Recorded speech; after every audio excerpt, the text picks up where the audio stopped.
Hello प्यारे बच्चों, class 10th की आज हम साइंस की वर्कशीट नंबर 14 करेंगे। 6 अगस्त की वर्कशीट है। केमिकल रिएक्शन इक्वेशंस हमारा चैप्टर चल रहा है, उसी की वर्कशीट चल रही है। तो हम टाइप्स ऑफ केमिकल रिएक्शंस के बारे में पढ़ेंगे। मेनली पढ़ेंगे कॉम्बिनेशन रिएक्शन। उससे पहले हम सिम्बॉलिकली देख लेते हैं कि किस तरह से जो रिएक्शंस होती हैं वो कैसे उसको रिप्रेजेंट किया जाता है। कॉन्स्टिट्यूएंट ये जो रिएक्टेंट है, जो प्रोडक्ट हैं, उनमें किस तरह से चेंज आता है। तो फर्स्ट वन है कॉम्बिनेशन रिएक्शन।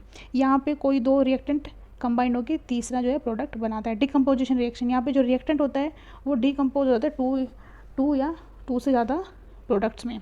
डिस्प्लेसमेंट रिएक्शन, यहाँ पे एक एलिमेंट दूसरे एलिमेंट को हटा के रिमूव करके खुद कंपाउंड फॉर्म कर लेता है। जैसे यहाँ पे सी ने बी को हटाया और खुद ए बी से ए सी बन गया। फोर्थ है डबल डिस्प्लेसमेंट रिएक्शन। यहाँ पे दो बार डिस्प्लेसमेंट होता है। जैसे A B plus C D, तो ए डी के साथ चला गया, बी सी के साथ चला गया, तो A D plus C B. इसको बोलते हैं redox reaction, double displacement reaction. अब है रिडोक्स रिएक्शन, जहाँ पे ऑक्सीडेशन या फिर रिडक्शन होता है। अब वो कैसे होता है, देखो ए प्लस ओ, यहाँ पे ए ओ। ऑक्सीडेशन में क्या होता है, एडिशन ऑफ ऑक्सीजन और removal of hydrogen. A H, यहाँ ए जो है एच रिमूव हो गया। रिडक्शन में बेटा क्या होता है, addition of hydrogen, removal of oxygen. यहाँ से ऑक्सीजन अलग हो जाती है, यहाँ पे हाइड्रोजन जो है ऐड हो जाता है। तो आज हम पढ़ेंगे कॉम्बिनेशन एक्सोथर्मिक रिएक्शन के बारे में। तो this is one of the chemical reaction. In this reaction two or more reactants combine to form a new product. जैसे बर्निंग ऑफ कोल, यहाँ पे कार्बन प्लस ऑक्सीजन मिलकर बना रहे CO2 गैस, तो कंबाइन होकर एक नई गैस फॉर्म हो रही है। Similarly formation of water from H2 and O2, H2 plus O2 is equal to H2O।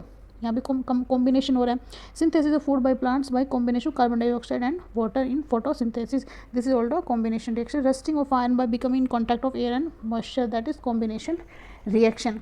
Exothermic, तो दो reaction in which heat is evolved they are known as exothermic reaction.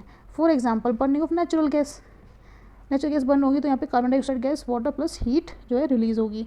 Similarly respiration में भी होता है, जब ग्लूकोज की reaction होती है ऑक्सीजन के साथ में, तो carbon dioxide gas, water plus heat जो है जनरेट होती है। तो you may have here the solution of slaked lime CaOH2 is applied on the wall ceiling of the house. Either after 2-3 days the walls start shining.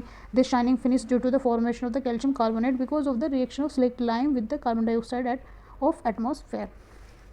तो CO बेटा calcium oxide होता है quick lime, जब water में इसको घोला जाता है, ये बन जाता है slaked lime CaOH2 calcium hydroxide.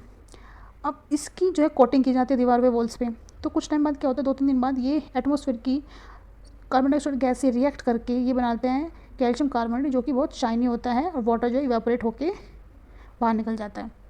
Question देख लेते हैं, क्विक लाइम या स्लेक्ड लाइम। क्विक लाइम कौन सा होता है, CaO, तो ये हो जाएगा हमारा CaO। और स्लेक्ड लाइम होता है CaOH2, तो हमारा ऑप्शन ये हो जाएगा C। After white wash wall shine due to the formation of CaCO3 बनता था कैल्शियम कार्बोनेट, तो इसके भी हो जाएगा C। Put a sign of reaction which is not exothermic, respiration तो है, बर्निंग ऑफ कैंडल भी है, ये हो जाएगा C। Dipping a piece of iron in water, यहाँ पे कोई हीट रिलीज नहीं होती। Which one of the following is not example of combination reaction. अब फर्स्ट वन देख लेते हैं हम। यहाँ पे ऑक्सीजन जो है कंबाइन हो रही है विद वाटर, ये तो कॉम्बिनेशन रिएक्शन है। Second one AgNO3 plus NaCl, ये है डिस्प्लेसमेंट रिएक्शन, बल्कि डबल डिस्प्लेसमेंट रिएक्शन, तो ये कॉम्बिनेशन रिएक्शन नहीं है।